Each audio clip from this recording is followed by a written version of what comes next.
What is up, you guys? Welcome back to another video. I am so excited to have you guys here for my July reading wrap up. July was an interesting month for me reading wise, just because I'm getting into the swing of things with this. I have a book goal, and so I did push myself quite a bit reading wise, just to read more so that I can hit my goal by the end of the year. My goal is 40 books. I'm at 19 right now. Like I said in my previous haul video, I want to enjoy reading, and I don't want to finish a book just to finish it, just to say I read 100 books. That's not going to be a goal of mine. I actually want to enjoy reading. Deciding to read 40 books last month actually was a push goal for me, because I was at like 15 or 14 books when I decided. The year was already half over. So for the month of July, I did end up reading 4 books. For the genres, I read 1 contemporary romance, 1 romance, and 2 thrillers. And one of the thrillers was kind of a bit of a mystery.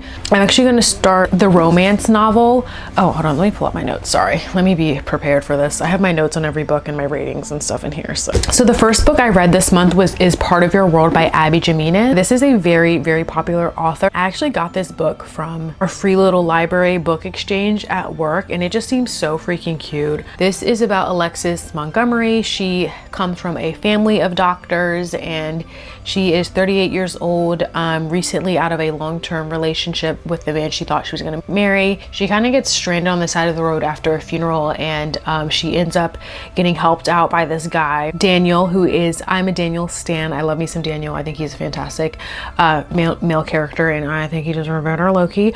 But he ends up helping her out of the ditch, helping her with whatever happened. I can't remember specifically how she ended up in the ditch. This story is called Part of Your World because they come from very different sides of the tracks. Like I said, she is a doctor, her brother's a plastic surgeon, both of her parents are doctors, and literally her family name is a doctor family name. Her family has been working in this hospital for the past 150 years, so she has quite the legacy to live up to, and so that is a huge part of her identity and her story. And so she meets this guy named Daniel, who is from a small town where everybody knows everybody. It is more of a community feel compared to the contrast between the community feel of his life in the stark, more cold, more distant relationships she has in her life. She does have some people in her corner, but it's just very different from the world that she's used to. Her and Daniel slowly start to spend time together for one reason or another. They're starting to realize more and more just how much they like each other. And one of the things I found really annoying in this book, which other people really love this book, is like how much they emphasize, oh, they'll never fit in my world. I'll never fit in with her. I'll never fit in with her friends. I'll never fit in with this, that. And it's like, I don't know, I just feel like Alexis, for being a 38-year-old woman, I just found her so immature. I feel like Daniel, I think he was 28 or something like that. I think he's 28. I read this at the beginning of the month, guys, sorry. I believe he's 28 and she's 38. I just felt like she was really immature, and I felt like the whole book I was asking her to stand up for herself, stand up for what she believes in. She's definitely following the trope of, oh, you're living your parents' dream for sure, hands down. Like, her dad still tells her what to do, like, and how she's gonna live her life, and she still listens. And so as a woman, I just found it so annoying, and I wanted to root for her, and I was rooting for her. And but at a certain point I was like, girl, you have to stand up, you have to like live your life. And it was hard to witness it. It literally took her, I think, 356 pages. I'm not even joking. Yeah, it literally took her, I remember this specifically, it took her 356 pages, I feel like, to really finally stand up for herself. As much as I love this romance, it was hard to witness someone at her age be at that place in life. So I did have sympathy for her, because obviously she grew up in a toxic dynamic between her parents, which she realizes towards the end of the book, and I love that for her. It was just really hard to look past that. Like, I would have, like, if no one told me this was a 38-year-old woman, I would not have believed she was 38 years old. This is told from two different point of views, from Alexis's point of view and Daniel's point of view, and I feel like a lot of their dialogue was really repetitive, and after a while it's like, we get the point, you guys are not gonna fit each other. And I just, especially for her to be that age, like, girl, it's not about like, oh, he's not going to fit in. It's like, you make him fit. When someone is your person, or you want to build a relationship, it's about prioritizing and like making them fit into your life, or creating a space for them to fit in your life. And I just felt like she's just too old. She was just too old to still be there and still be doing the things that she was doing, the same things she was saying. I thought it was a little overhyped. I did like this book. I think I rated it 3.5 stars. I rated it 3.5 stars. It was a decent book. It was a decent read, but I just found it so frustrating. And as a one myself, like, I just hope to God I am not like her at this age, still at the ripe age of 40, still living my life for other people. And it was really hard for me to see past that. I wanted her to stand up, girl, stand up. I will say one thing I really did actually like about this book is it touches on abuse a little bit, which I don't know if that's a trigger warning or I should say anything, but I liked the type of abuse that it explored because I feel like it's not something I've ever seen, and I tend to look for things and like things more when they're my first time experiencing them reading wise, or haven't seen a lot of it book wise, or just as a whole. Like when I think of abuse right away, I think of like It Ends With Us, or Does It Start With Us? I can't remember. You guys know which books I'm talking about, the ones by Colleen Hoover, the physical part of it and how it slowly builds. But this abuse was a little bit different. Yeah, I just thought that the perspective on that, and I think shining light on that, is really important. I think it can be eye-opening for some people too. I know that sounds weird, but I think things need to be talked about, awareness needs to be raised, and so I really did like that perspective. So next I'm going to get into my first thriller / mystery of the month. This is called Dark Places by Gillian Flynn. So you guys might recognize this author. She wrote Gone Girl, which is a very famous movie and book, which I have not read. Dark Places is about Libby Day, who was a child when her entire family, her sisters and her mother, were murdered, and she was in the house when it happened. She like ran away and got away, and she was the one who made the statement, who actually ended up putting her brother away in jail for the crime. In the hype of the event after it happened, there were like GoFundMes and all kinds of organizations who were collecting money on her behalf because she was a child at the time, and so she did have a little bit of a nest egg just from that when she came into adulthood, and she was relying on that to live. A portion of this book and the way things kind of get moving is her trying to find new ways to make money because that nest egg has gone. She's like 30, I think, something, 32. Yeah, she's about 32 in this book, and so she's trying to find ways to make money. There's this club called the Kill Club, and they are obsessed with like crimes and murders and solving them themselves, unsolved things, or just exonerating people who they think were wrongly accused and things like that. And they ask her to show up, just answer some questions and things like that, because people have questions about, hey, what actually happened that day? Were you coached? And things like that. And so they're like, we'll pay you to show up, and we'll pay you to look into this. Inside this club and outside this club, who are supporters of her brother and don't think her brother did the crime. And so it kind of gets moving with her showing up to this club.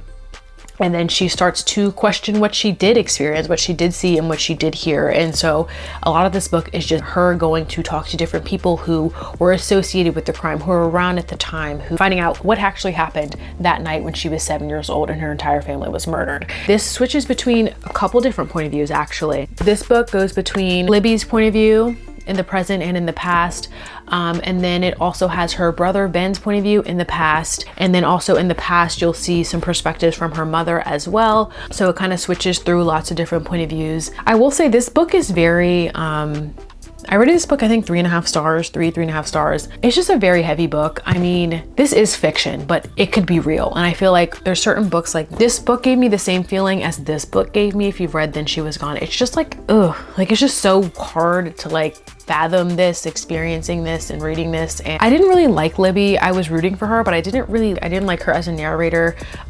You can also like really see how what she experienced, it affected her into adulthood, and the decisions she makes, the way that she acts. I can only fathom like what it was like actually experiencing that as a child, and how that shapes you and who you become as a person and things like that.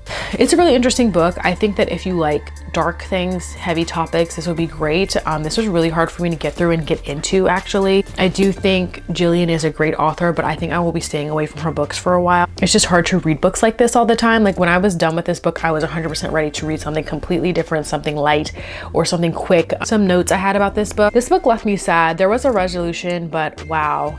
Not sure if it was just me, but I felt like it dragged on and on. By the end, I wasn't really surprised by it. I was able to piece things together, so there was no shock value. I do like who the main character became at the end, and I think her journey was the best part. There was no shock. There was no like, oh my God, this happened. I just was like ready to read and get through this book because it just dragged on and on. I was ready to be done with it. 3.5 stars. My second thriller of the month was Never Lie by Freida McFadden. You guys, I rated this 2.5 stars. I was not a fan actually of this book. I think it was definitely a little overhyped for sure. The twist at the end doesn't make sense with the way that this book was written. It had to have been written from a different perspective for it to make sense. And this is written, I think, from multiple perspectives. It has short, quick chapters, which I love. The reason I went for this book this month is because I did need a fast read. Frida McFadden reads very fast. I was a big fan of her Housemaid series. I was a big fan of them, and they're just super quick reads, and I just was like, okay, I need to read at least 4 books this month, so I threw this in here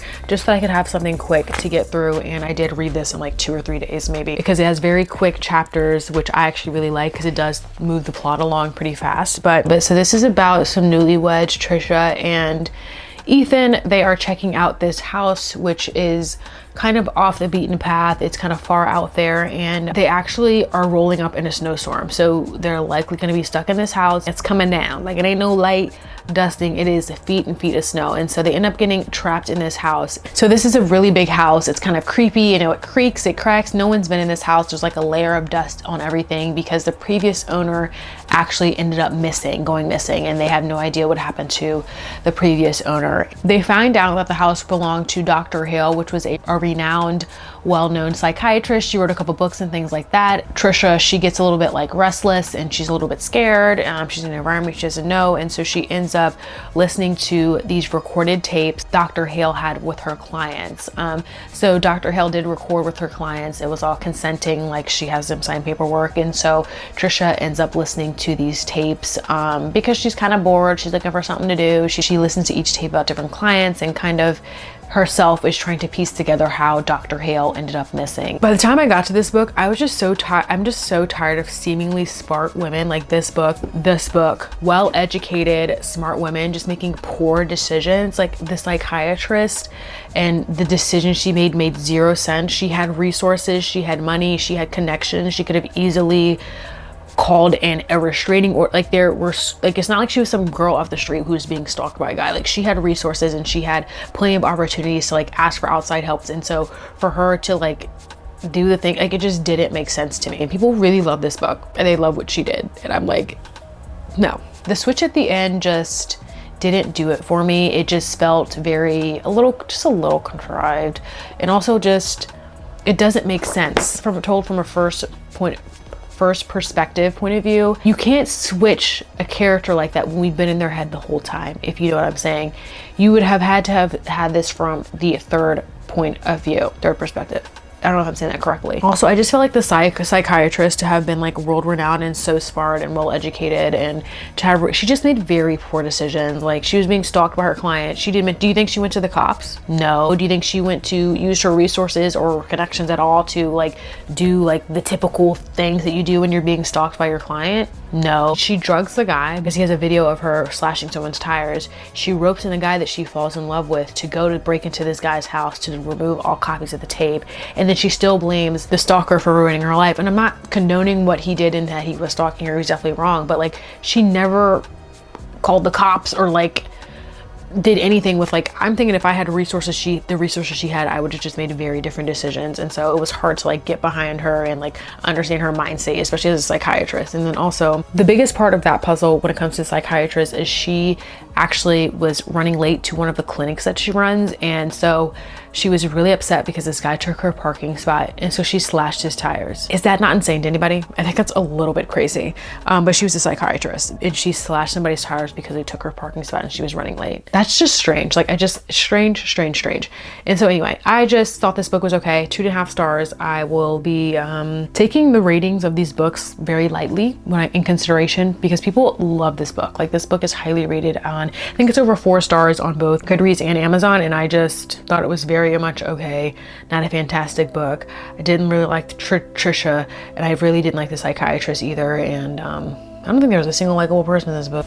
Yeah, like, if we got rid of him and then she like leads up to murdering this guy, like, I just can't imagine a psychiatrist who is well educated like making the decisions. Like, you murder this guy because he has a tape of you slashing tires.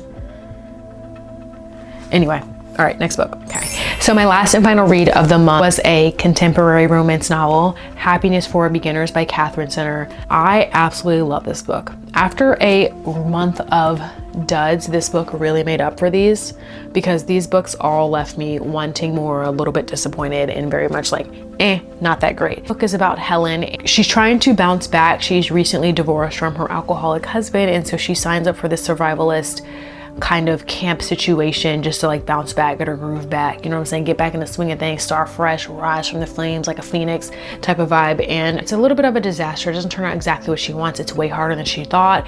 It's not like she's been walking like a couple miles a day, but like this is walking and trekking miles every single day up the mountains. You're bathing in creeks, so you know, it's like surviving out in the wild. And so it ends up being a little bit more difficult than she thinks. She doesn't expect her annoying little brother's best friend to be a part of this trip, but he is. And this is about her story and how they become closer, how they become torn apart, come back together. I think this actually might be my first 5-star read. I really enjoyed this book. It had a little bit of everything. I really actually enjoyed the romance and the build up with Helen. I think Helen is also just so relatable, and this book made me laugh. It made me cry a little bit. It made me smile, and it even made me cringe a few times.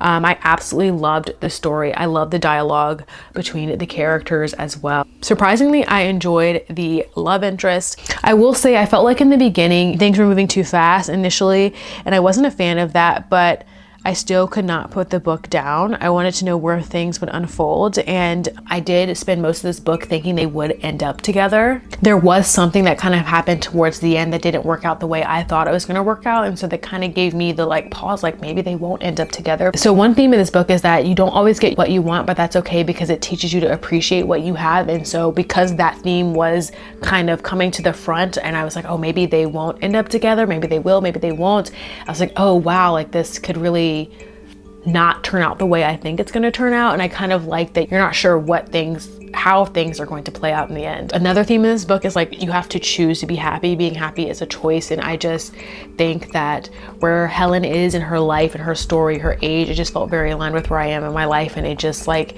it made me smile so much, and I just was rooting for Helen the entire time. And this book was just right up my alley. I absolutely love the journey of self-discovery that Helen went on, and just the journey that can really only be explained by getting older and wiser and just reflecting on your parents, on your childhood, and seeing your parents from different perspectives. And it just really hit her hard for her to be able to see the full picture finally, why her brother is the way he is, and how there was no one really at fault. I just really love this book. I can't say enough great things about it. Yeah, so those are the 4 books that I read. I did read this 5 stars. I did. This is like I think this is like the first book I've ever said that was a 5-star read, but I just absolutely loved it. Hopefully be adding Catherine Center. It's going to be moving up on my priority list to read, because I remember Things You Save in a Fire. I don't remember much about it, but I remember I loved that book, and I love this book, and that's 2 books that I love of hers, and I will definitely be going back for more. That is it for my July wrap up, you guys. I'm not sure if I'm going to do an August TBR video. You guys let me know what you guys do for your TBR. I struggle with it a little bit because I'm like, I don't know what I'm going to be in the mood for. So like after reading these thrillers, I really wanted something light and happy to read, and so I just don't know how a book is going to leave me, and so it makes it really hard for me to decide, hey, these are the 5 books I'm going to read. I don't know what mood I'm going to be in. I just want to read you guys a few things. After all, life will hand each one of us our fair share of despair and loss and suffering, and then some. That's certain. But just as certain, it will also give us slices of chocolate cake and a sunny 72-degree days and breezes that rustle the trees. Good things are so easy to overlook, but that doesn't make them any less there. A forgotten song will come on the radio. A stranger will help you change a flat. A lady walking by will love your red scarf. A mistake will turn out to be a blessing. An old friend will forgive you. A new friend will make you laugh. Let me know what you guys have been reading. If you guys have read any of these books, if you have any unpopular opinions like me, or if you have any recommendations. Actually, I think I might start a recommendation list from you guys as well. Thank you guys so much for watching. Be sure to give this video a thumbs up because that supports me and my channel, which I'm so appreciative of. And of course, subscribe for more content. Let me know what you're reading in August, and I will see you guys very soon. Bye.